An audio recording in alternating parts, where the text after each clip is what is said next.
건강 100세를 위해 의사가 참견해 드립니다. 여러분들의 TV 주치 의사의 참견. 네, 안녕하세요. 진행을 맡은 정은경입니다. 오늘 여러분들의 주치의가 되어주실 프로 참견러 치과 전문의 이의정 선생님과 함께하겠습니다. 어서 오세요. 반갑습니다. 이의정입니다. 흔히 이가 없으면 잇몸으로 산다라는 말이 있죠. 오늘은 이렇게 생활하는데 치아가 없으면 굉장히 불편할 텐데요. 나이가 들면서 약해지는 치아를 보호하고 회복시켜주는 보철 치료에 대해서 이야기 나눠보도록 하겠습니다. 먼저 사연부터 들어볼게요. 안녕하세요. 저는 올해로 틀니를 사용한 지 8년 차인 65세 남자입니다. 최근 들어 틀니 사용에 불편함을 느껴 임플란트를 해야 할지 고민이 되어 사연을 보냅니다. 제가 지난 8년간 잘 쓰던 틀니를 빼고 임플란트로 갈아탈지 고민하게 된 이유는 우선 평소 틀니를 꼈다 뺐다 하는 것이 너무 번거롭기 때문입니다. 또 틀니를 착용하면 이물감이 드는 것은 물론 잇몸이 압박되는 느낌이 들어 불편하더라고요. 특히 최근 부부 모임에서 삼겹살을 먹으러 갔는데 고기를 씹기 힘들어 얼마 먹지도 못하고 돌아왔습니다. 지인들에게 이런 불편한 점을 털어놓으니 요즘은 다 임플란트를 한다며 추천해 주기도 하고 실제로 틀니보다 임플란트를 많이 하는 것 같더라고요. 그래서 저도 임플란트를 해야 하나 고민인데 비용도 비용이지만 틀니를 오래 껴서 안 되는 건 아닌지 걱정도 되네요. 의사의 참견 선생님, 저 임플란트 가능할까요? 네, 이렇게 사연을 보내주셨는데 틀니에서 임플란트로 바꾸고 싶어 하시는 사연자분이신 것 같아요. 어떤 게 더 좋은 선택일지 고민을 하시는 것 같은데 선생님 혹시 사연 어떻게 들으셨나요? 진료실에서 이제 가끔씩 볼 수 있는 유형의 고민입니다. 아주 자주는 아닌데 이미 틀니를 쓰고 계신 분들 중에서 임플란트로 그 치료를 변경을 해볼까, 다시 해볼까 이렇게 고민하시는 분들이 가끔 있습니다. 그러면 실제로 이렇게 고민하시는 분들이 많이 찾아오시면 저는 임플란트랑 틀니 중에 뭐 어떤 걸 선택하기에 앞서서 둘 다 보철 치료인 거잖아요. 네네. 우선 보철 치료가 무엇인지 설명 좀 부탁드릴게요. 보철 치료라는 건 우리 인체에서 특정 부분이 없을 때 그것을 대체하는 치료를 보철 치료라고 하고요. 예를 들어서 눈이 없다, 아니면 다리가 없다, 아니면 손이 없다. 그것을 대체하는 뭐 의족이라든지 의수라든지 아니면 인공 안구라든지 이런 것들을 만드는 것을 전부 보철 치료라고 하는데 특별히 치과에서 하는 보철 치료라는 것은 치아가 없을 때 어떻게 할 것인가. 네. 치아를 회복시켜주는 술식을 보철 치료라고 하고요. 그리고 치아가 있기는 있으되 부분적으로 손상되어서 그 치아를 온전히 회복시켜주는 치료, 그것을 보철 치료라고 합니다. 그러니까 그 구강 내 치아의 특정 부분이 혹은 다수의 치아가 없을 때 어떻게 할 것인가, 그 회복시켜주는 술식을 보철 치료라고 합니다. 그런데 선생님 저희도 어렸을 때 누구나 다 이가 빠졌다가 새로 난 경험이 있잖아요. 그러면 이가 빠졌을 때가 분명히 경험이 있는 건데 그때를 돌이켜보면 물론 불편할 수는 있지만 생활하는데 그렇게 큰 어려움은 없다라고 느꼈거든요. 왜냐하면 다시 날 거라서 그럴 수는 있지만 근데 치아가 뭐 한두 개 정도 없어도 불편함을 느끼지 못해서 간혹 그냥 두시는 분들도 계신 것 같아요. 치아가 빠진 자리 그대로 두면 안 되는 건가요? 여러 가지 문제가 있는데요. 일단은 치아가 여러 개 있을 때보다 그 개수가 줄었을 때 그 나머지 치아들이 해야 되는 일들이 훨씬 많겠죠. 10개가 있을 때와 8개가 있을 때가 똑같이 일을 하지는 않을 거예요. 그렇기 때문에 그 씹는 힘을 더 적은 수의 치아들이 부담하게 되면 나머지 그 치아들이 그 빨리 손상이 오게 됩니다. 마모도 빨리 오고 하여튼 여러 가지 많은 문제점, 그리고 힘이 많이 가해지게 되면 그 치아가 흔들리거나 아플 수도 있는 거고요. 그 다음에 그 빈 자리, 그러니까 그 치아를 상실한 부분 주변 치아들이 뭐 뒤에 있는 치아들이 앞으로 쓰러진다든지 위에 있는 치아는 내려온다든지 뭐 위에 치아가 없을 경우에 그 밑에 치아들이 위로 솟구쳐 올라온다든지 여하튼 그 빈자리가 점점 더 그 감소하는 방향으로 치아들이 이동하게 됩니다. 그래서 치아를 비워둔 채로 뭐 예를 들어서 7년, 8년 뭐 이렇게 아주 오랜 기간이 지나면은 그 빈자리가 굉장히 작게 되어 있어요. 작게 되어서 아주 나중에 시간이 지나서 치료를 받고자 할 때 굉장히 곤란해지는 경우가 많이 있습니다. 그렇기 때문에 그것들을 그 치열이 망가지는 걸 회복하기 위해서라도 비워두는 건 좋지 않습니다. 그러면 사실 제일 좋은 건 평생 본인의 자연 치아를 유지하는 게 가장 좋은 거지만 어쩔 수 없이 발치를 해야 되는 경우도 생기잖아요. 뭐 사고 때문에 그럴 수도 있고 치료상의 문제로 발치를 해야 되는 경우도 있을 텐데 이렇게 보철 치료를 해야 하는 경우 대표적으로 어떤 경우들이 있을까요? 일단은 치아를 발치를 하게 돼서 그 손실된 치아가 발생하는 경우입니다. 그 발치를 하게 되는 경우에는 충치가 아주 심하다거나 잇몸 질환이 아주 심하다거나 아니면은 어떤 사고나 외상에 의해서 치아가 아예 뿌리에서 부러진다던가 아니면 아예 통째로 빠진다던가 그런 경우도 있고요. 아니면은 치아를 신경 치료를 한다든가 심하게 깨졌다든가 뭐 이런 경우에 보철 치료를 하게 됩니다. 그러니까 치아를 상실된 경우가 있고 치아가 심하게 손상된 경우 이런 경우에는 보철 치료를 하게 됩니다. 치아가 상실이 되거나 크게 손상이 된 경우에는 보철 치료를 하게 된다고 말씀해 주셨는데 그러면 우리가 보철 치료의 종류별로 한 번씩 자세히 알아보도록 하겠습니다. 우선 틀니, 임플란트는 조금 많이 알려진 보철 치료인데요. 이거 외에도 보철 치료 종류가 더 있나요? 네, 그 치아 하나에만 하는 보철 치료가 있고 치아가 크게 손상됐을 때 혹은 신경 치료를 하게 되었을 때 이럴 때는 치아 하나를 완전히 감싸주는 크라운이라는 치료를 하게 됩니다. 우리가 소위 그 금리라고 하죠. 치아 하나를 신경 치료를 하고 덮어 씌우신 또 소위 치과에서는 덮어 씌운다고 표현을 하죠. 그런 치료를 하신 분들이 굉장히 많으실 텐데요. 그 보철물 이름을 크라운이라고 합니다. 사실 크라운이라고 하고 그거는 하나의 치아에 대한 보철 치료고요. 그 다음에 소수의 치아가 없을 때 양옆의 치아들을 깎아서 덮어 씌워주는 치료를 하기도 합니다. 모형을 보여드리면요. 임시보철물인데 여기 지금 치아가 하나가 없죠? 치아가 하나가 없는데 치아를 지금 위에 앞니라서 비워둘 수 있는 상황은 아니거든요. 네네. 그럴 경우 옆에 치아들을 깎아서 이렇게 보철물을 해주게 됩니다. 그럼 여기 가짜 치아가 하나 생기게 되죠. 네, 이걸 이렇게 회복하는 술식, 이런 걸 브릿지라고 합니다. 요거는 이런 브릿지라는 치료는 소수의 치아, 예를 들어서 2개 혹은 3개까지의 치아가 없을 때 이렇게 해줄 수 있는 치아고요. 하나의 치아만 해야 되는 거는 크라운이라고 합니다. 그 다음에 다수의 치아가 없을 때는 뭐 이렇게 틀니를 해줘. 요 경우에는 치아가 5개가 지금 없는데요. 이런 경우에는 부분 틀니. 치아가 하나도 없을 때는 완전 틀니. 이렇게 되는 겁니다. 근데 사실 이렇게 설명을 듣고 보니까 크라운이라는 건 좀 익숙한 것 같아요. 사실 저도 크라운 치료를 받은 상태고요. 그때는 이게 보철 치료라는 생각 자체를 그냥 못했던 것 같아요. 저는 뭐 충치 치료나 이런 신경 치료를 하고 뭐 이렇게만 생각을 했지 크게 보철 치료 범주에 들어간다라는 생각을 잘 몰랐던 것 같은데 그럼 이렇게 여러 가지가 있는 보철 치료의 종류 중에 아마도 제일 많이 알려져 있는 게 의치, 임플란트가 아닐까 싶은데요.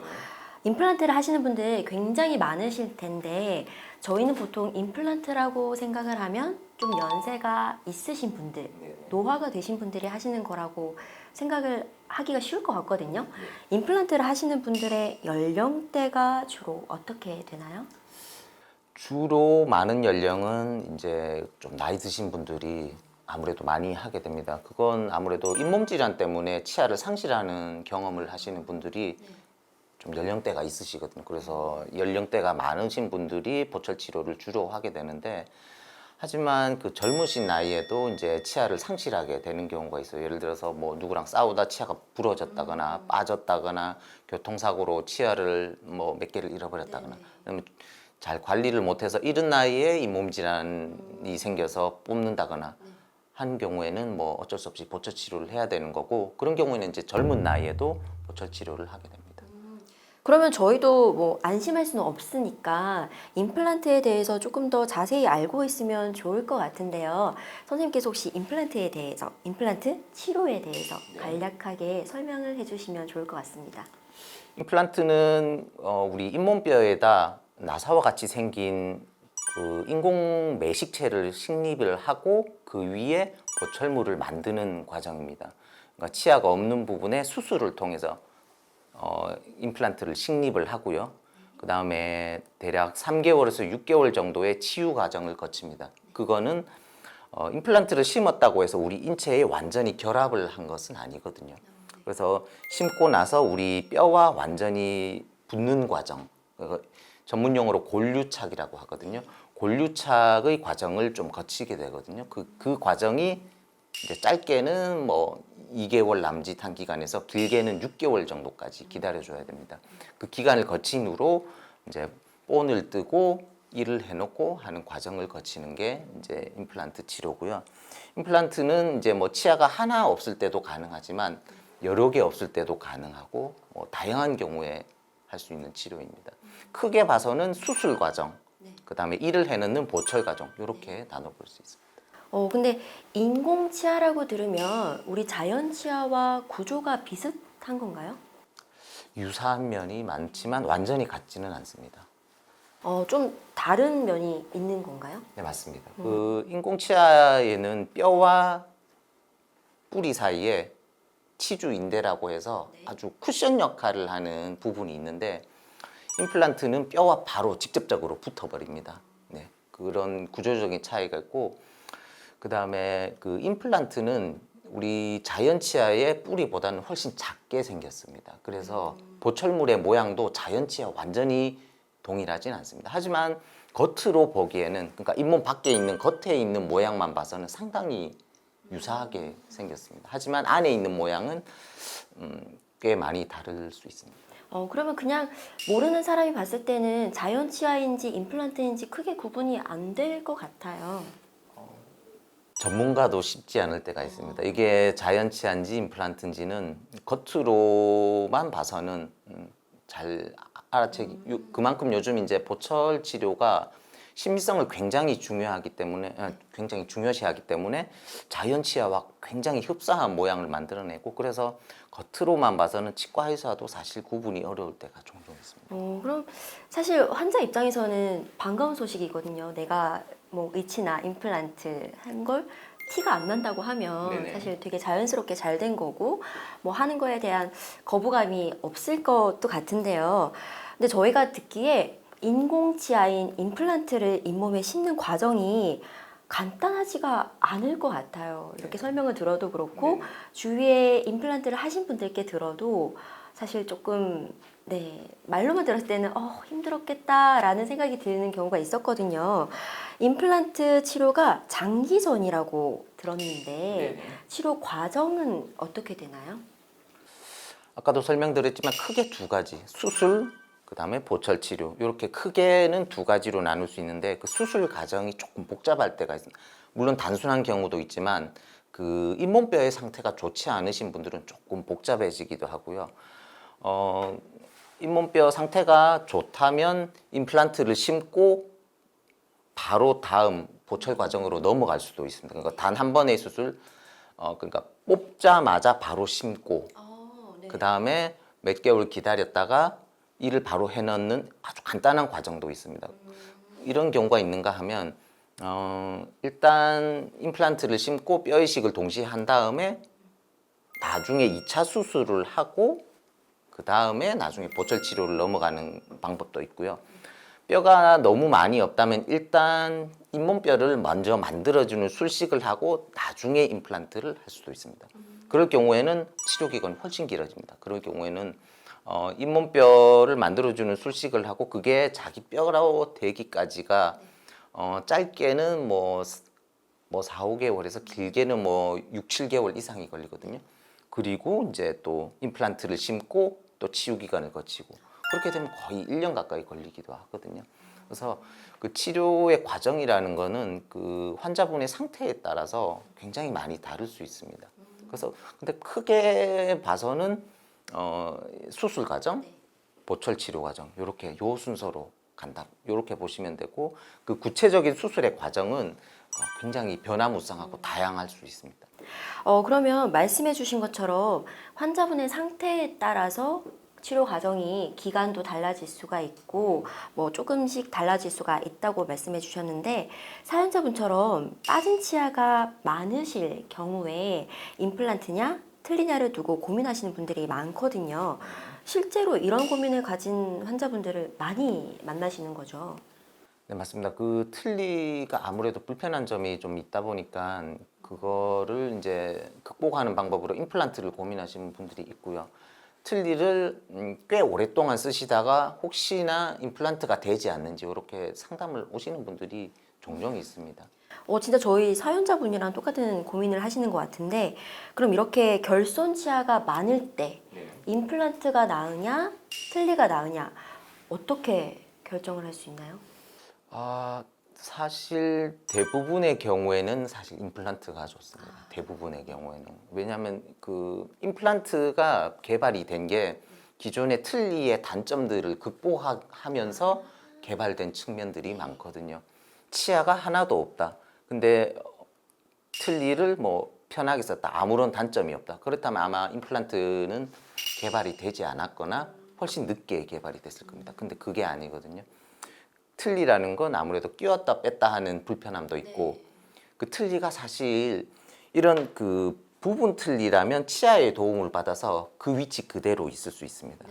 그 위치 그대로 있을 수 있는데 완전 틀니라면 그 틀니가 어떻게 그 잇몸이 그 자리에 그대로 있겠느냐 사실 그게 잘 안 될 때가 많거든요. 그래서 뭐 인터넷에 보면 우스개로 뭐 웃을 때 틀니가 빠졌다 이런 뭐 저도 본 것 같아요. 그 영상들을. 네, 우스갯소리도 있곤 한데 사실 그렇게 유지력의 문제, 그 다음에 씹는 힘의 문제도 사실 있거든요. 씹는 힘의 문제도 있고 그게 아무래도 받쳐주는 게 뼈나 이런 게 아니라 잇몸이다 보니까 그 큰 힘을 내기가 힘들고 또 조금만 무리하게 되면 잇몸도 아프고 이렇게 하기 때문에 사실 거기에 대해서 이제 극복하면서 그거 단점들을 극복하기 위해서 임플란트가 개발된 거고 사실 그래서 임플란트를 할 수 없는 특별한 경우들이 아니라면 대부분의 경우에는 사실 임플란트가 틀니에 비해서 많은 우위점을 가지고 있습니다. 선생님 그러면 아까 잠깐 말씀을 해주셨는데 우리가 영상에서 봤을 때 저는 저게 진짜인가 아니면 꾸며진 상황인가 조금 의아했던 게 웃거나 뭐 음식물을 먹으면서 틀니가 그렇게 빠지는 경우가 실제로 가능한 건가요? 네, 가능합니다. 잘 맞지 않는 틀니를 오랫동안 쓰다 보면 그렇게 될 수 있고요. 그리고 아무래도 그 틀니라는 게 평소에는 잘 맞다가 잘 위치하다가 어떤 뭐 크게 웃는다든가 잘 하지 않는 어떤 구강의 운동이라든가 하게 되면 쑥 빠질 수가 있고요. 이제 그런 단점들을 보완하기 위해서 틀니용 접착제가 사실 있기도 하거든요.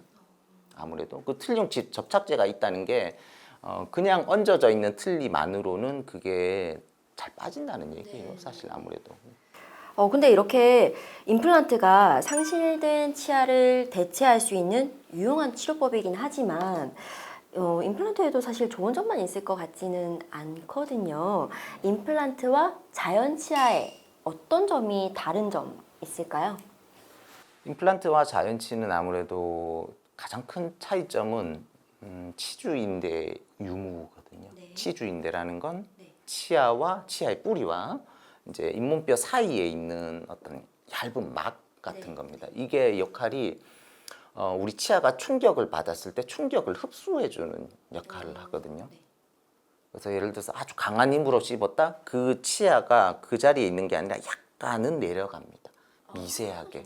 아주 미세한 운동, 그 잇몸뼈 내에서 약간의 이동이 있기 때문에 물론 그걸 육안으로 확인하기는 굉장히 어렵고요. 아주 미세한 수준이기 때문에 하지만 이제 임플란트에는 그런 게 없기 때문에 어떤 강하게 씹게 되면 그 씹는 힘 전체를 임플란트와 그 보철물이 다 받게 됩니다. 그렇기 때문에 아무래도 치아는 그 충격 흡수를 하지만 임플란트는 충격 흡수를 하지 않기 때문에 그 힘을 그대로 받게 되고요.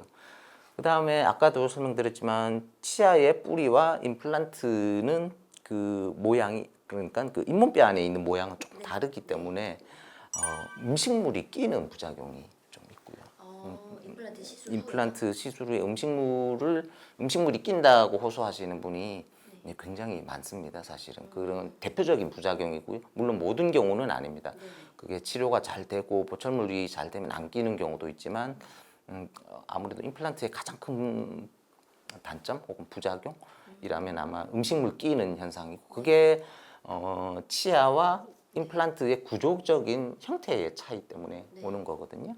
아무래도 그런 차이점도 있고 대체적으로 그 정도의 큰 차이점은 그 정도고. 근데 우리가 흔히 임플란트는 한 번 시술을 하면 평생 간다라고 알고 계신 분들도 계시거든요. 근데 이렇게 말씀을 들었을 때는 평생 갈 수도 있지만 어떤 과한 충격이 가해진다거나 이렇게 하면 임플란트도 손상이 가지 않을까라는 궁금증이 저는 살짝 생기는데 임플란트를 한 번 심으면 언제까지 유지가 되는지 아니면 정말 평생 갈 수 있는 게 맞는 건가요? 별 탈이 나지 않는다면 사실 반영구적으로 쓴다 이렇게 생각을 하시면 되고요. 근데 사실 탈이 나는 경우가 더러 있습니다. 아무래도 합병증이 있고 대표적인 게 이제 아까 얘기했다시피 음식물을 끼는 그런 부작용이 있고 이 임플란트의 구조를 일단 설명을 해보면 이게 좀 도움이 될 텐데 임플란트가 있고 우리가 임플란트라고 부르는 이 나사 모양의 부분이 있고요. 그 나사 위에 이게 기둥이 있어요. 그 다음에 보철물이 있고 요거 이가 있고요. 이게 치아의 머리 부분. 근데 이 임플란트와 이 기둥을 연결하는 게 나사로 조여서 연결을 하는 겁니다. 이게 지금 겉으로 보기에는 하나인 것처럼 보이지만 물론 하나로 된 임플란트도 있습니다. 이렇게 임플란트 부분이랑 이렇게 기둥 부분이 하나로 된 임플란트도 사실 있고요. 하지만 이렇게 연결을 하는 경우도 굉장히 많습니다. 이렇게 연결이 된 부분이 나사로 조여서 연결이 돼 있는데 굉장히 강한 힘을 받으면 그 나사가 부러지기도 합니다. 네네. 네, 아무래도 기계다 보니까 아니면 나사가 풀린다든지 그런 부작용도 있고 아니면 이거는 이제 시멘트로 붙여 놓는데 기둥에다 요 보철물은 시멘트로 붙여 놓지만 이게 시멘트가 녹아서 빠지기도 합니다. 그럼 다시 붙이고 이런 부작용들이 있고 그다음에 우리 자연 치아에도 잇몸 질환이 생기듯이 임플란트 주변에도 잇몸 질환이 생길 수 있습니다. 우리 자연 치아가 잇몸 질환이 심하면 뽑듯이 임플란트도 그 잇몸 질환이 심하면 최종적으로 뽑기도 하고요. 나사가 부러졌는데 안에 파편이 남아있다. 임플란트 안에 파편이 남아있다. 근데 그거를 제거할 수 없다. 그럼 임플란트를 또 뽑아야 되는 상황이 올 수 있고 이런 문제들이 생길 경우에 임플란트를 제거해야 되는 경우가 있습니다.